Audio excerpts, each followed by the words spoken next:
Bonjour et bienvenue sur ma chaîne. Je m'appelle Thomas Nicodème, je suis coach en écriture et je suis heureux de partager avec vous mes enquêtes du cœur.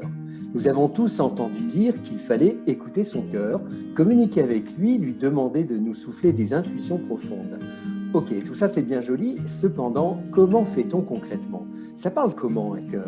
A-t-il son propre langage? Les messages qu'il nous envoie, à condition que nous les entendions, sont-ils fiables à 100%, etc., etc. De tout cela, pour ma part, j'ai décidé que je ne savais rien, mais que d'autres qui œuvrent dans différents domaines ont probablement des pistes et des réponses à me faire découvrir. C'est pour cette raison que j'ai eu envie de lancer ces enquêtes du cœur. Elles m'ont déjà fait rencontrer des personnes extraordinaires, comme l'alchimiste du corps Stéphania Villela, ou encore Déborah Dallès qui parle avec l'âme des animaux.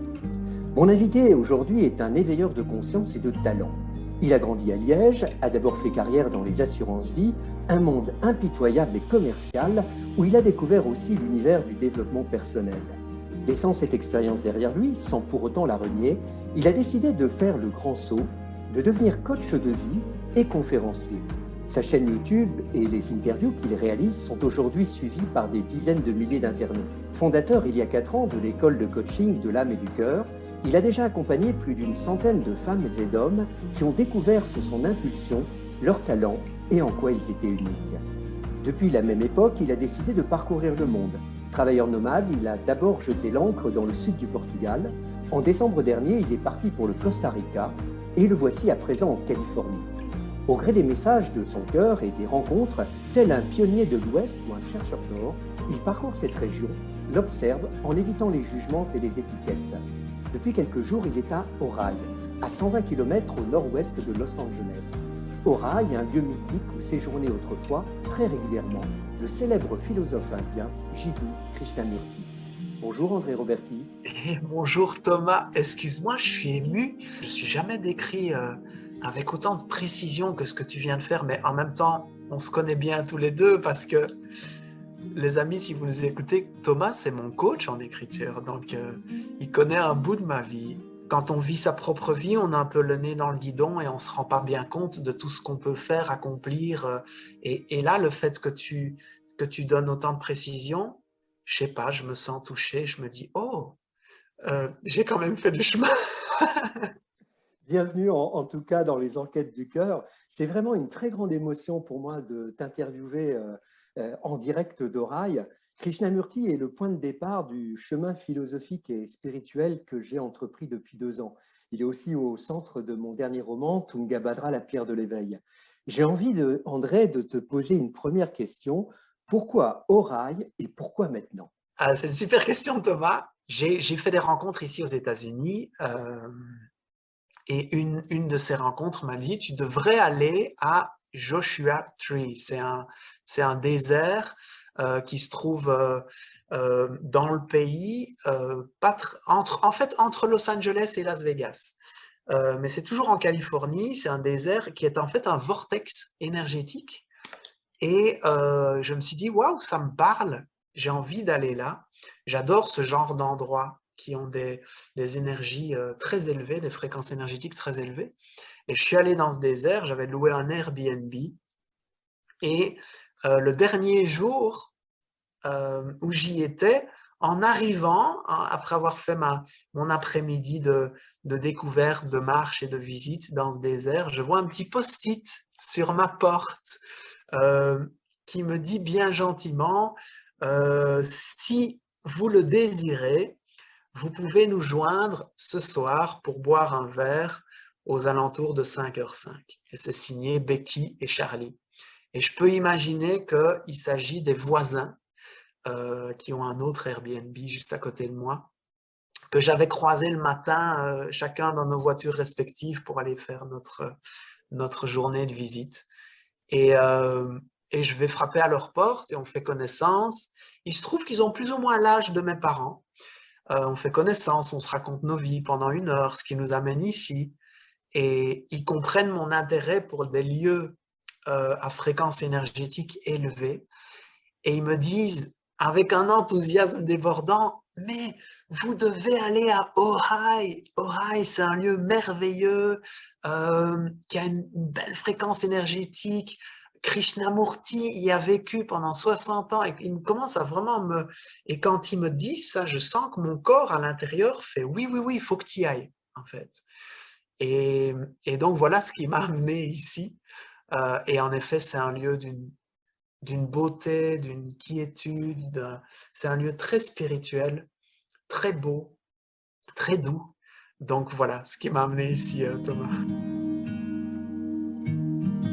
Ceux qui te connaissent au travers de tes nombreuses vidéos, de tes conférences ou de l'école de coaching de l'âme et du cœur savent qu'au mot méditation, tu préfères celui d'observation. Voici ce que Jiddu Krishnamurti disait à propos de l'observation en 1984, 2 ans avant sa mort à Ohio. Tout d'abord, observons-nous quelque chose sans le mot. Observons-nous la montagne et ne l'appelons-nous pas montagne.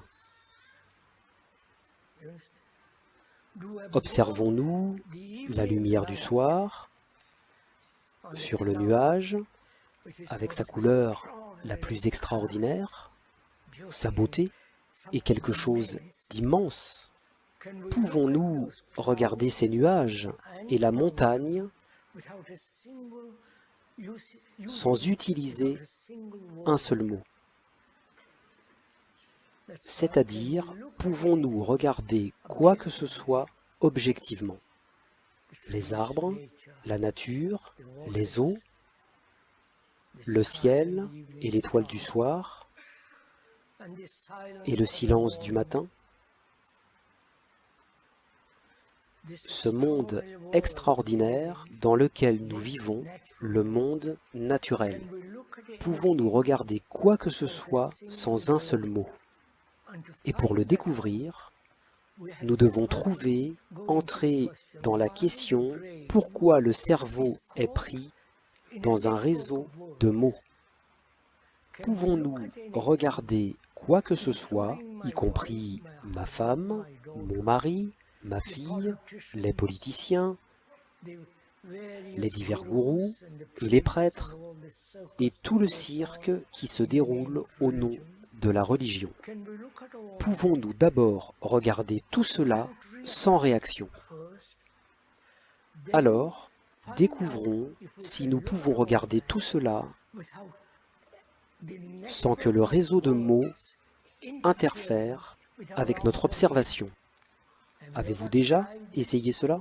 Comment est-ce que ces mots résonnent en toi, tandis que tu observes justement depuis plusieurs jours la nature à Ohio? Ça me donne énormément de frissons, Thomas. C'est marrant parce que je sens comme si...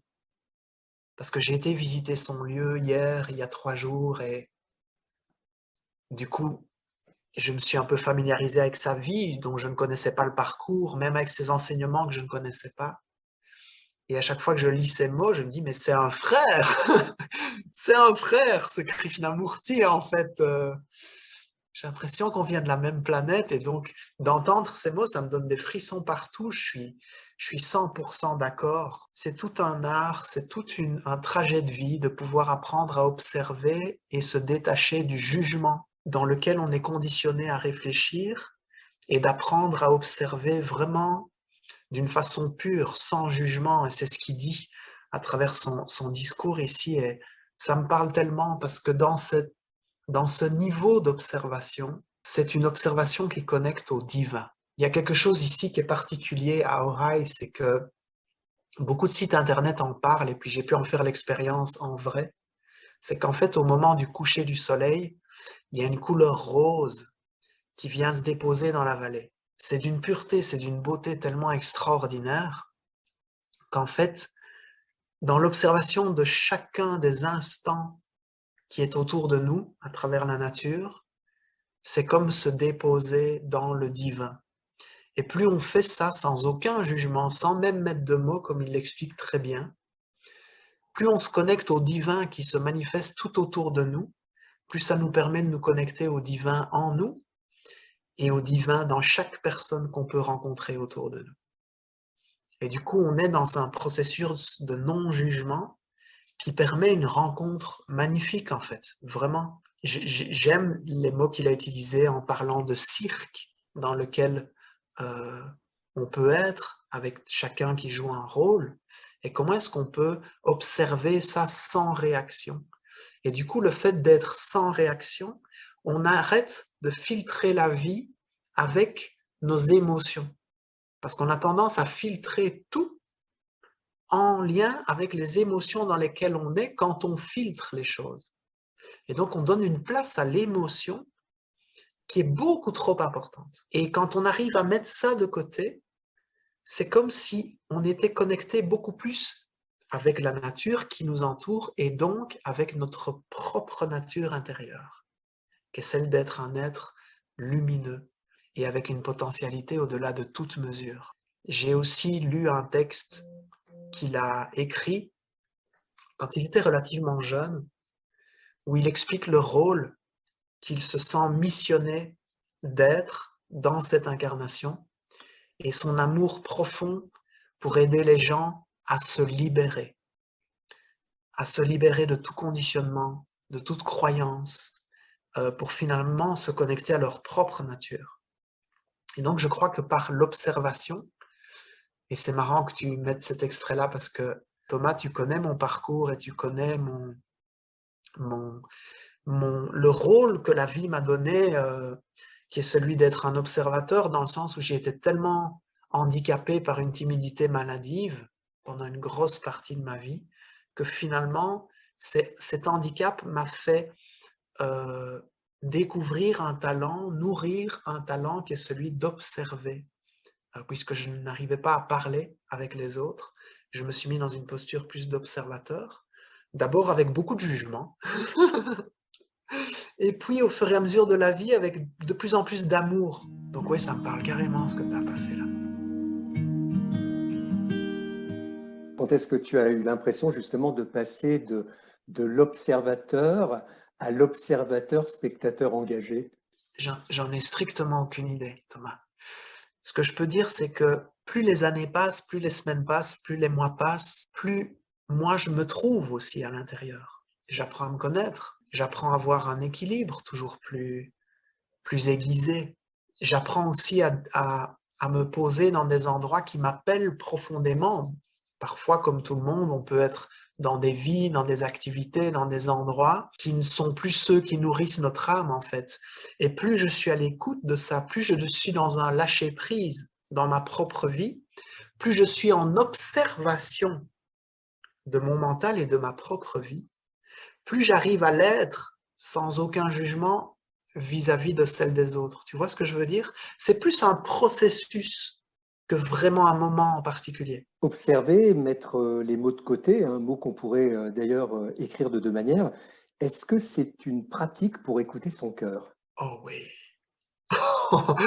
C'est peut-être le raccourci le plus incroyable pour aller à l'écoute de son cœur.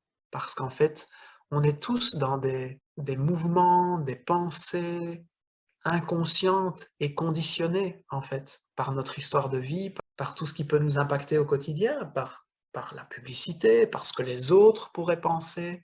Et donc, avoir cette capacité de s'observer, c'est prendre distance avec tous ces conditionnements-là. Et quand on arrive à prendre distance et de la hauteur et de la perspective par rapport à tout ce qui nous conditionne, eh bien justement, ça nous permet d'aller dans un silence qui est celui de la voix du cœur.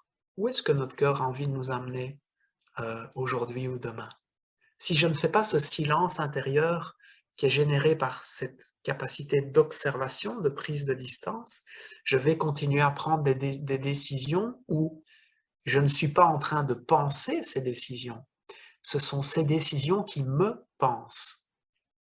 J'espère que j'utilise des mots que chacun comprend, mais une fois j'avais lu quelqu'un qui disait « Nous ne sommes pas des êtres qui pensent, nous sommes des êtres pensés ». C'est-à-dire qu'on a tellement de conditionnements, tellement de limitations, tellement de croyances, qu'on croit que c'est nous qui prenons nos décisions, alors que ce sont nos conditionnements qui nous font prendre nos décisions. Et donc nous sommes pensés par d'autres choses. L'observation permet de prendre de la hauteur par rapport à ça, d'apprendre à ne pas se juger et de se dire, tiens, est-ce que là, je suis en train de faire une démarche où je suis pensé, ou alors que c'est plutôt une démarche qui répond à un appel du cœur. Oui, pour moi, c'est un raccourci essentiel pour aller vers cette écoute du cœur. Alors justement, est-ce que tu as à l'inverse le sentiment que c'est parfois le manque d'observation qui t'a fait commettre des erreurs dans ta vie? Oui, c'est possible, et en même temps, ce sont ces erreurs-là qui m'ont construit. Je vais donner un exemple. À l'âge je ne sais plus si c'était 22 ou 23 ans exactement, mais je déconne complètement, j'arrête mes études, j'arrête le sport, je sors tout le temps dans les bars, etc. Et ma vie prend vraiment un tournant un peu plus sombre, je dirais. Et la relation avec mes parents se détériore, c'est vraiment compliqué. On a plusieurs discussions. À un moment donné, ils me disent, écoute André, si tu peux pas continuer comme ça, on a 4 enfants ici et ça impacte les autres. Et tu vas devoir trouver un autre lieu pour vivre qu'ici. Et moi, je suis en mode où je continue mes conneries, je continue ma vie, et en mode, ouais, c'est ça. Et un jour, ils me mettent vraiment à la porte. Et là, je souffre d'un sentiment d'abandon, de rejet, et je vais travailler dans une société qui donne énormément de reconnaissance, mais une reconnaissance qui est plus matérielle, qui est plus égotique. Et c'est comme si l'expérience, l'erreur que j'avais faite, avait été conditionnée, cette expérience plus égotique. Je ne me suis pas observé. Si je m'étais observé, je me serais dit, tiens, je suis en train de répondre à une blessure de rejet et d'abandon et de prendre un chemin qui est peut-être pas celui qui est le plus juste pour mon âme. Or, comme je n'étais pas dans ce processus-là, j'ai quand même suivi mes élans. Et cette expérience que j'ai pu faire dans cette société qu'on appelle du multi-level marketing dans la finance, ça a été pour moi une école de vie magnifique. Ça m'a appris à coacher les autres, à les accompagner, à les écouter. Ça m'a appris à manager des gens. Ça m'a appris à gérer des conflits. Ça m'a appris à parler en public. Ça m'a appris à prendre confiance en moi dans des qualités qui sommeillaient en moi et qui n'avaient pas encore pu s'exprimer pleinement, en fait. Finalement, pour répondre à ta question, vive les erreurs. Et il y a des élans qui vont se manifester en nous, des envies de réaliser certaines choses. Parfois, il ne faut pas non plus trop se poser de questions et juste les faire, même si finalement, ce seront des épreuves ou des choses plus considérées comme des erreurs, même si en fait, pour moi, le mot erreur n'existe pas. C'est un concept pour moi qui est, même dans mon esprit, la façon dont j'appréhende la vie, que je ne comprends pas. On fait des expériences. Il y a des expériences qui vont nous amener, d'un point de vue de notre personnalité, plus ou moins de confort, mais toute expérience qu'on fait est destinée à nous faire grandir. Et pour moi, ça, c'est vraiment la finalité qu'on est venu expérimenter avec notre âme, dans ce corps d'être humain, d'expérimenter une aventure de croissance intérieure au niveau de l'âme. Au sein de ton école, tu incites les futurs coachs, guides ou accompagnateurs à être plus dans l'observation, dans l'écoute, que dans l'intervention ou le commentaire à tout prix. Et ne vient-on pas auprès d'un coach pour avoir des conseils? Il y a plusieurs types d'accompagnement possibles. Un accompagnement qui est un accompagnement de conseil, c'est plus associé à du mentorat.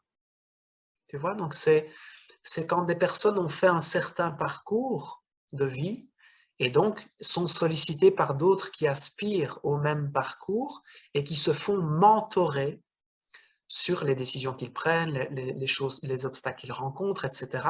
Et donc là, dans le mentorat, on est plus dans une démarche de conseil. Moi, dans les entretiens individuels que je peux avoir avec les élèves dans le parcours de l'école, on est plus dans des entretiens qui sont liés à du mentorat.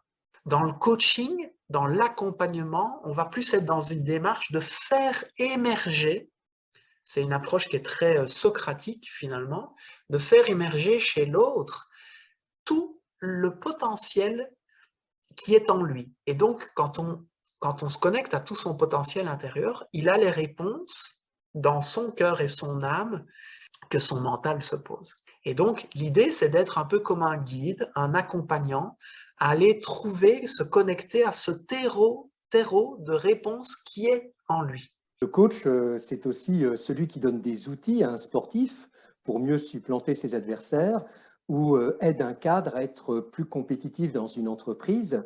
Ce mot, du coup, est-il réellement compatible avec l'âme et le cœur?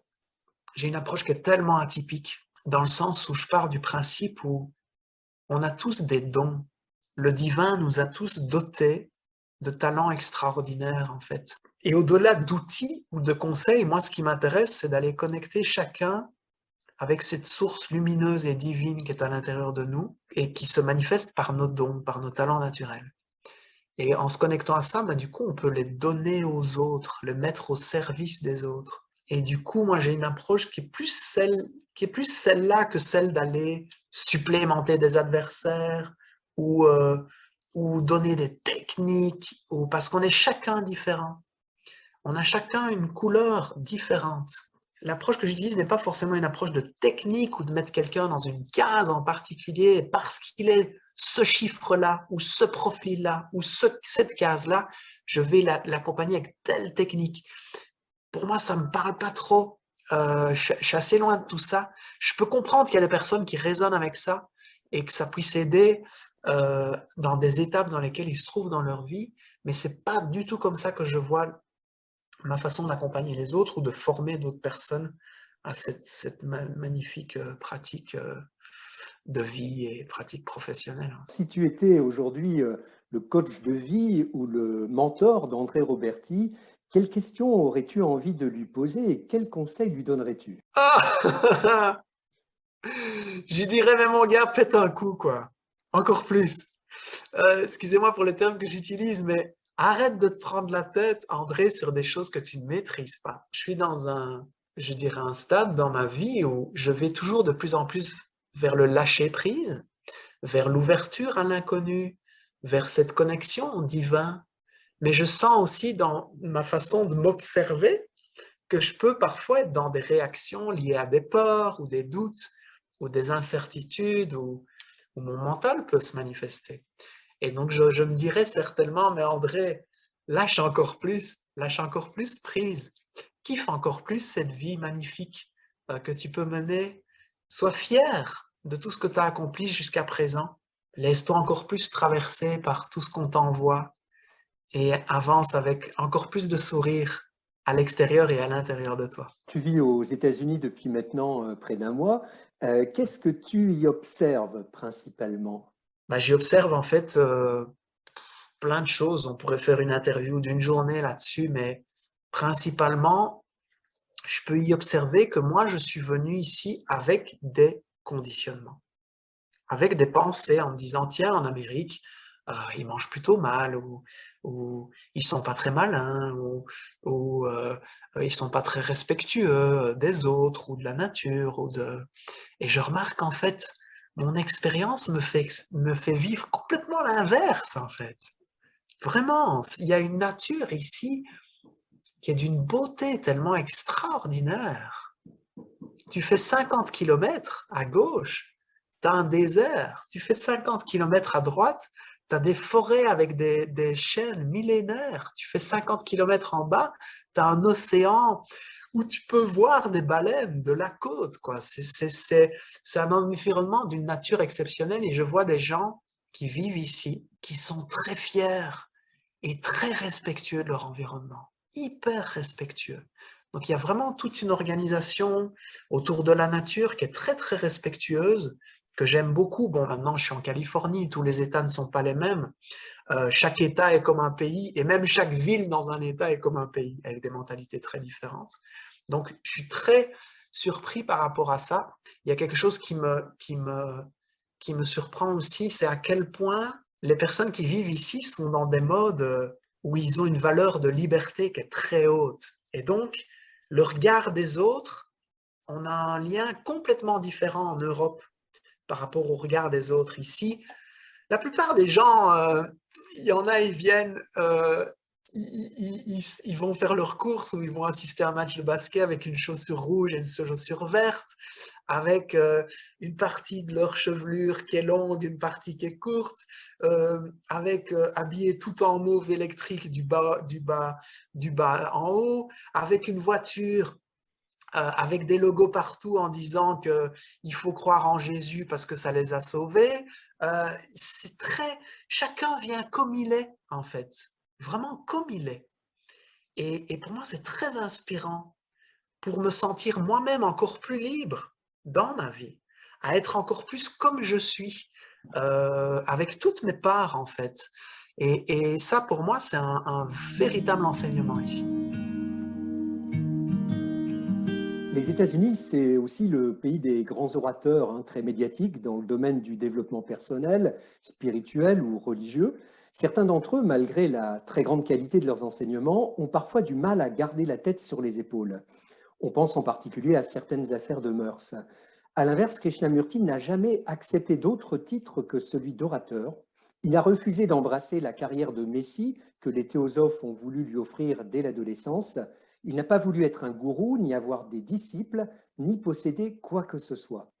Au moment où tu te sens l'élan, hein, tu as d'ailleurs reçu des signes très forts dans ce sens, de développer des conférences, des enseignements dans ce pays, qu'est-ce que ces deux expériences de vie radicalement différentes t'inspirent? Comment fait-on pour garder son âme et ne pas tomber dans l'illusion spirituelle?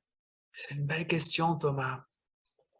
Ce que tu viens de me dire là, je l'ai lu hier, justement en allant dans le centre dans lequel il a vécu, qu'en fait, oui, il était très loin de tout ça, de la notion de gourou, de disciple, et il a gardé un statut d'orateur. Et quand j'ai lu ça, je me suis dit, waouh, j'aime ce gars, vraiment, profondément, en fait. Et oui, tu as raison, ici aux États-Unis, l'art de la communication est très développé. Vraiment, les gens communiquent et savent s'exprimer d'une façon très avancée. Donc, oui, grande qualité d'orateur, de communication, même chez des personnes lambda qui ne le sont pas forcément, en fait. Ils savent exprimer une idée, la défendre. Il y a quelque chose qui est très développé au niveau de l'art oratoire ici. Comment est-ce qu'on garde la tête sur les épaules? Tu l'as dit, en fait, oui, il y a beaucoup de personnes qui sont inspirantes ou admirées pour leurs propos, pour leurs réalisations, qui sont des orateurs et qu'on voit basculer dans des affaires de mœurs ou autres. Je ne pense pas que ce soit uniquement lié aux États-Unis. Je crois que c'est à l'échelle mondiale que ça se passe comme ça. Il y a des histoires comme ça qui se passent en Europe, il y a des histoires comme ça qui se passent en Amérique du Sud, il y a des histoires comme ça qui se passent en Asie, un peu partout. Comment est-ce qu'on peut garder la tête sur les épaules dans ce genre de contexte? Mais justement, pour moi, en gardant cette connexion profonde avec le divin, en gardant cette connexion profonde avec la nature. Moi, il y a une façon que j'utilise au quotidien pour m'équilibrer intérieurement, parce que je suis traversé par 1001 émotions, c'est de toujours aller dans ce silence qui est celui de la connexion à la nature, cet émerveillement de tout ce qui m'entoure, et à quel point tout cet univers est parfaitement orchestré, dans une harmonie, d'une beauté et d'une perfection au-delà de toute mesure. Et chaque fois que je me connecte à ça, à tout cet équilibre dans la nature, je me connecte aussi à la simplicité de cet équilibre. Plus je me connecte à ça, plus je me connecte avec un équilibre que je peux retrouver en moi.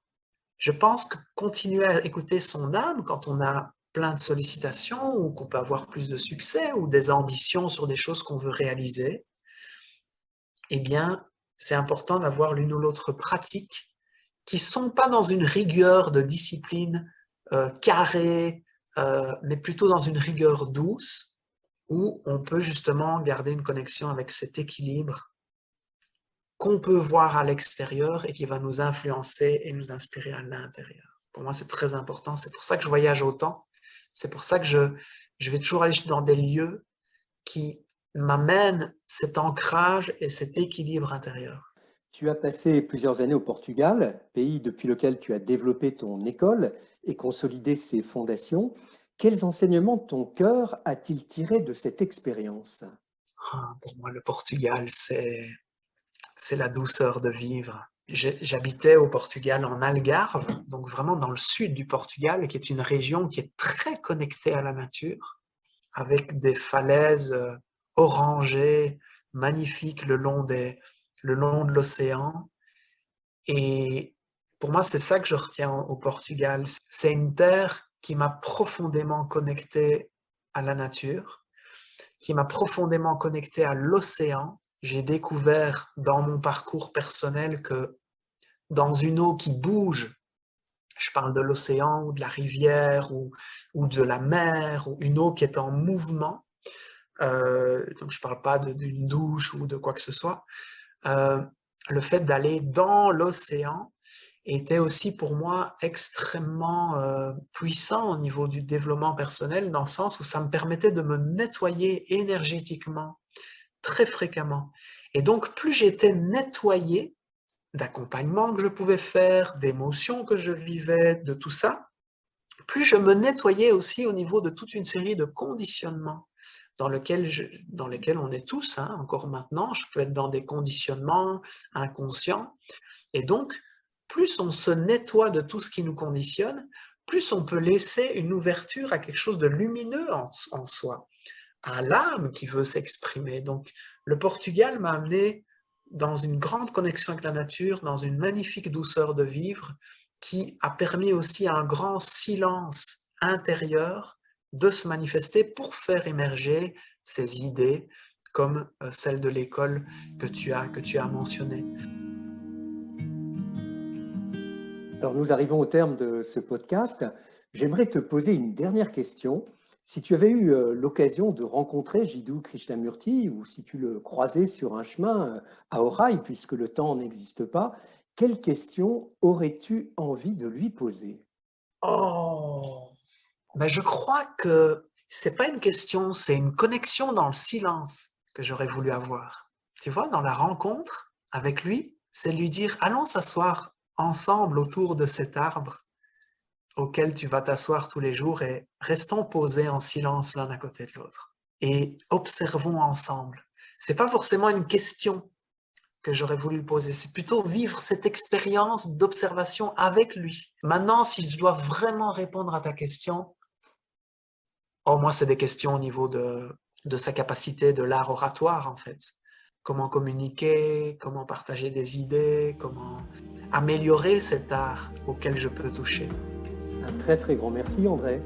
Avec plaisir, Thomas. Merci à tout le monde pour votre présence et votre écoute. Pour tous ceux qui souhaiteraient te découvrir davantage, nous laisserons au bas de ce podcast les coordonnées de ton site, de ta chaîne YouTube et des différents réseaux sur lesquels tu es présent.